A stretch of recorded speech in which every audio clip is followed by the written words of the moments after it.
Hello friends, most delightful ডিশেসে আপনাদের সবাইকে আমি স্বাগত জানাই। তো আমি আজকে আপনাদেরকে কাঁচা কলার কোপ্তা বানিয়ে দেখাবো।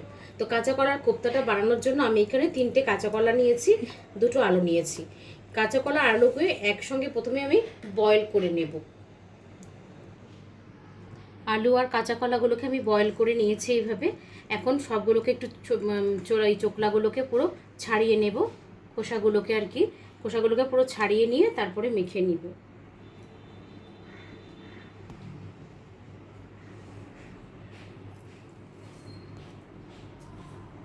এইভাবে খোসাগুলোকে ছাড়িয়ে নেব।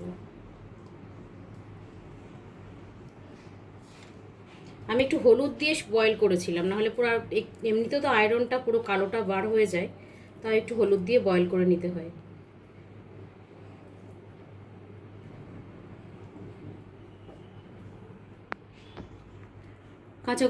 কলাগুলোকে আমি চোকলাগুলোকে ছাড়িয়ে নিয়েছি, খোসাগুলোকে, আর এখানে আলুটাও ছুলে নিয়েছি। তো এখানে কাঁচা কলার মধ্যে আমি এই 3টে সেদ্ধ করা আলু অ্যাড করে একসাথে মেখে নেব। তো এখানে আমি মশলা ইউজ করছি, একটু হলুদ গুঁড়ো, একটু চিনি, একটু লাল লঙ্কার গুঁড়ো কালারের জন্য, লবণটা পরিমাণ মতো, ধনে পাউডার, গরম মশলা গুঁড়ো। এখন আমি সবগুলো উপকরণকে একসাথে ভালো করে মেখে নেব।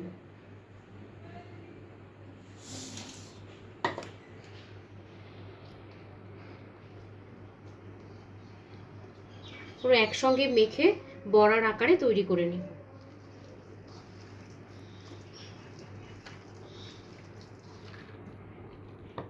ভালো করে মেখে নিয়েছি।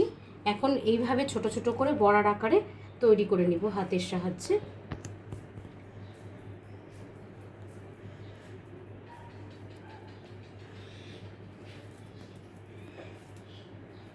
প্রথমে বানিয়ে নেব, তারপরে ভেজে নেব।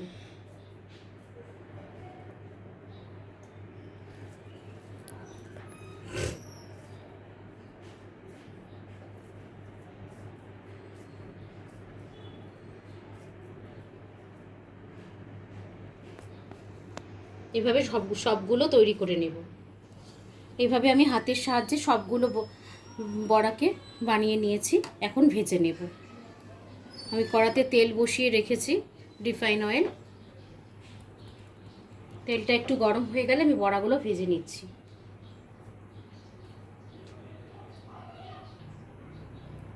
আমি তেলটাকে খুব হালকা করে গরম করে নিয়েছি, কারণ বেশি গরম হলে বড়াগুলো দেওয়ার সঙ্গে সঙ্গে পুড়ে যাবে। আমি গ্যাসটাকে সিম করে এখন বড়াগুলোকে দিয়ে দিচ্ছি।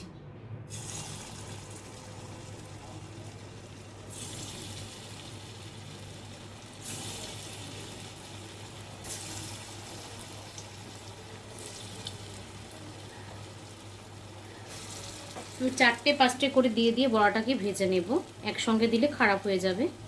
একটু গ্যাসটা বাড়িয়ে নিচ্ছি।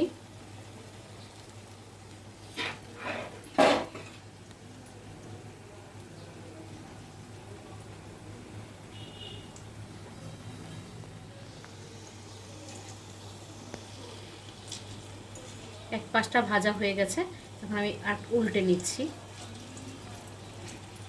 আমি খুব একটা গ্যাসটাকে বাড়াবো না, একটু অল্প সিম করে নিয়ে ভাজবো, তাহলে ভেতরটা খুব সুন্দর করে ভাজা হবে।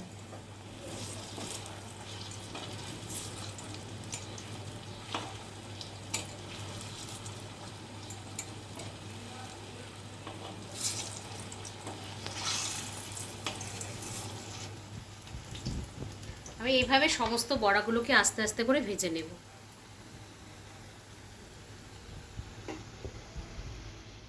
সবগুলো বড়াকে আমি ভেজে নিয়েছি। এখন আমি আলুগুলোকে ভেজে নিচ্ছি।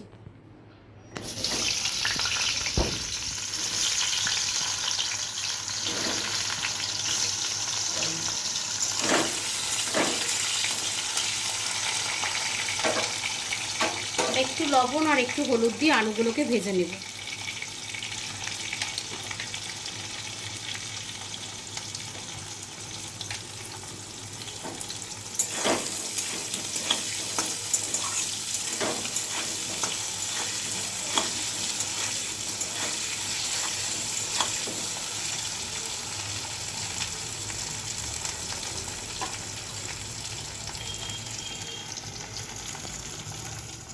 আলুগুলোকে সুন্দর করে লাল লাল করে ভেজে নিয়েছি, এখন আমি তুলে নিচ্ছি।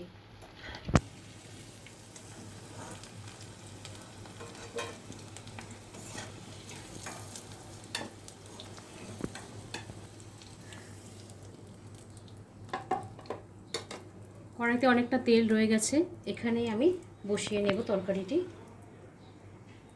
তেলে আমি জিরা ফোড়নে দিয়ে দিচ্ছি, গোটা সাদা জিরে।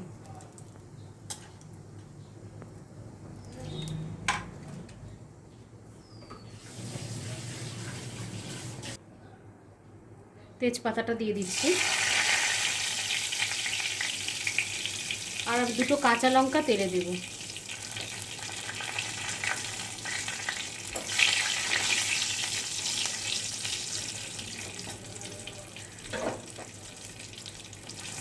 এখন আমি একে একে সব মশলাগুলো দিয়ে দিব। প্রথমে লবণ দিয়ে দিচ্ছি, ধনে পাউডার,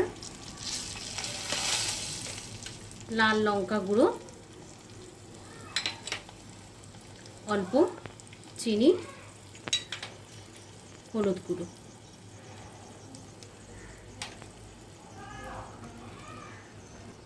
সামান্য একটু জল দিয়ে দিচ্ছি মশলাটা কষানোর জন্য।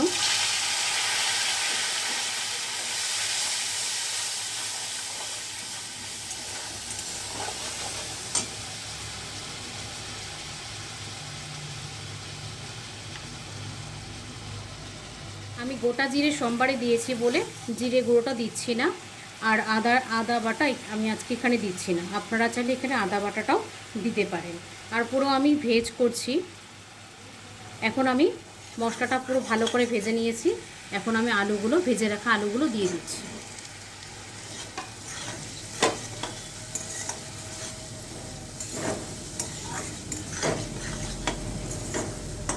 আলুগুলো মশলার সঙ্গে ভালো করে মিশিয়ে নিচ্ছি।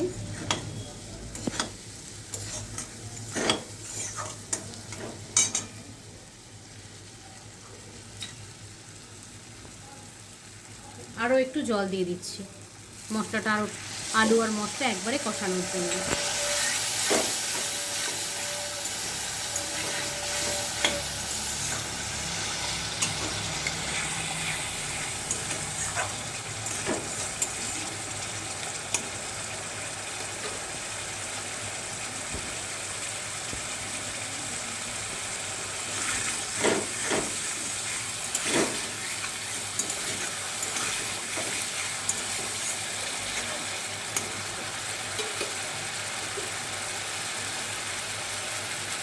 আলু আর মশলাটা ভালো করে কষিয়ে নিয়েছি, এখন আমি উপর থেকে জল দিয়ে দিচ্ছি।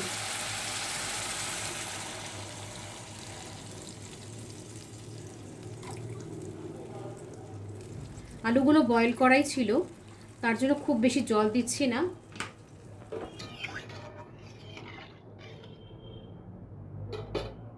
ঝোলটা ভালো করে ফুটে গেলে তারপর আমি বড়াগুলো দিয়ে দেব।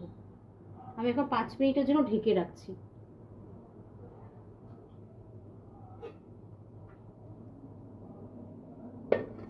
ঢাকাটা খুলে দেখে নিচ্ছি, ঝোলটা পুরো ফুটে গেছে।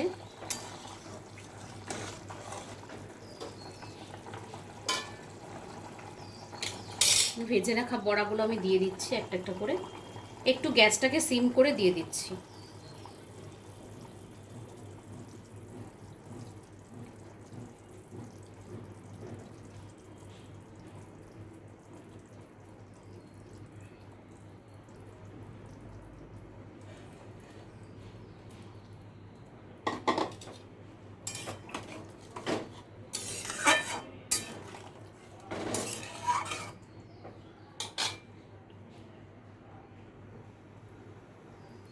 অল্প সময় একটু ঢাকা দিয়ে রাখবো, আর ঝোলটাও একটু বেশি রেখেছি, কারণ যখন নামাবো কিছুক্ষণ পরে পুরো ঝোলটা টেনে যাবে বড়ার মধ্যে।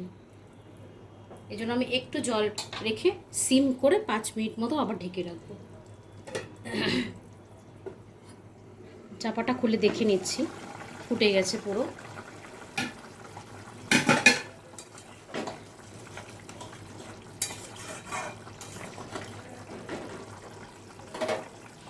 এতটুকু ঝোল অবস্থাতে আমি নামিয়ে দেব। না হলে পুরো টেনে যাবে। আমি গ্যাসটা বন্ধ করে দিচ্ছি।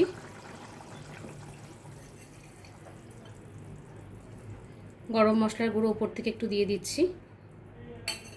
আর এখানে আমি বাটার ইউজ করছি, আপনারা চাইলে ঘিও ইউজ করতে পারেন। আমি বাটার দিচ্ছি এই কারণে বাটারের ফ্লেভারটা আমার বেশি ভালো লাগে ঘিয়ের থেকে।